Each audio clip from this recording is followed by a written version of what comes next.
When you think about it, how do you even begin to solve a conflict that's been brewing for centuries? Do you just try to forget the past, or do you try to build a future right on top of it?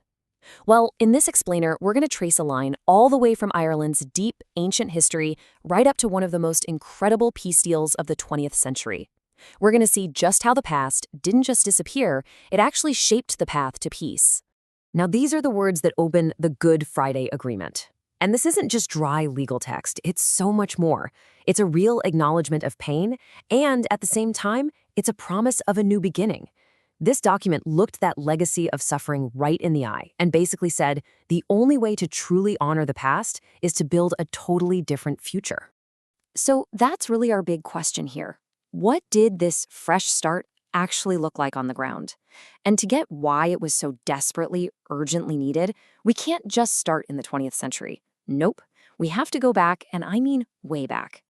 To really wrap your head around the complex identities in Ireland today, you have to appreciate the sheer depth of its history. Think of it like geology, The story of this island has so many layers, and every single one helped build the foundation of the present. I mean, just look at this timeline for a second. It's pretty mind-blowing. We're talking about human activity in Ireland going back over 30,000 years. You see hunter-gatherers, then farmers who built these incredible structures like Newgrange, which, by the way, are older than the pyramids. Then you get metalworking, a flourishing Gaelic Celtic culture, then Christianity arrives, and, oh yeah, Vikings. It's just this constant story of change, and every single era left its mark. And you can still feel all of that history today. It's literally written into the landscape. Every hill, every river, every single field has been shaped by thousands of years of human life. It creates this incredibly powerful bond between the people and the place. Okay, let's zoom in on this one idea, the tuatha. This is really key to understanding everything that follows. Before you had a single unified Ireland, the island was more like a patchwork of these small local kingdoms. So power and identity, they weren't national. They were all about your family, your local territory, and your loyalty to a local king. For centuries, identity was local, rooted right where you stood. So you have this patchwork of kingdoms, and then a huge new layer gets added to the mix. In the 5th century, Christianity arrives, and it's a total game changer. Monasteries become these amazing centers of power and learning, and Ireland develops this unique identity as a land of saints and scholars, a place that was busy preserving knowledge while a lot of Europe was in the so-called Dark Ages. But that early history, well, it gives way to a much tougher period. The story of Ireland becomes one of invasion, of colonization, of rebellion. And this is the long, painful history that started to carve out those deep divisions that would make a new beginning absolutely essential. And all that long, simmering conflict? It eventually just exploded in the late 20th century into the period we now call the Troubles. For 30 years, Northern Ireland was just torn apart by political violence. This was that legacy of suffering the agreement was talking about in its most raw and recent form. It was a vicious cycle that just had to be broken. So, how did they break it? Well, they built something, an incredibly complex and carefully constructed piece of political architecture. So let's go ahead and deconstruct the Good Friday Agreement itself. The year is 1998. After years and years of tough negotiations, an agreement was finally reached on Good Friday, April 10th, and it was truly a monumental achievement. Now, the agreement was brilliantly structured in 3 parts, or strands. But here's the catch. They were all interlocked.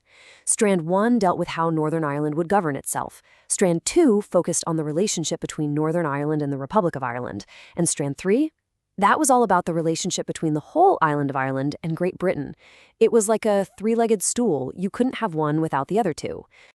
All right, so Strand 1, this is the internal piece. It created a brand new government for Northern Ireland, but with a crucial twist: power sharing. The entire system was designed so that no single community, not unionist, not nationalist, could ever dominate the other. For the really big decisions, they had to agree. They were forced to work together. Next up, Strand 2, which was all about building a bridge right across the border. It set up a council where ministers from both Northern Ireland and the Republic of Ireland could get together and cooperate on really practical, everyday stuff that affects the whole island. Things like tourism and farming. And this right here, This shows one of the biggest, most fundamental compromises in the whole deal. The Republic of Ireland actually changed its constitution. It gave up its direct territorial claim over Northern Ireland and replaced it with a powerful new idea, the principle of consent. This basically said that the future of Northern Ireland would only be decided by the will of its own people, expressed peacefully and through a democratic vote. But you see, the agreement went way beyond just politics and structures. It dove right into the very heart of the conflict, these huge questions of identity and human rights. I mean, how could people with such different loyalties and traditions actually manage to live together? This clause, this was absolutely revolutionary. It confirmed the right of people in Northern Ireland to be British, to be Irish, or, and this is the critical part, to be both. It totally decoupled your identity from the political territory. You didn't have to choose a side. Your identity was your birthright, and it had to be accepted and respected no matter what. And holding up this entire structure was a powerful, solid commitment to human rights. It guaranteed things like mutual respect, equal opportunity, and freedom from discrimination. It protected your right to have different political views and to go after those goals peacefully.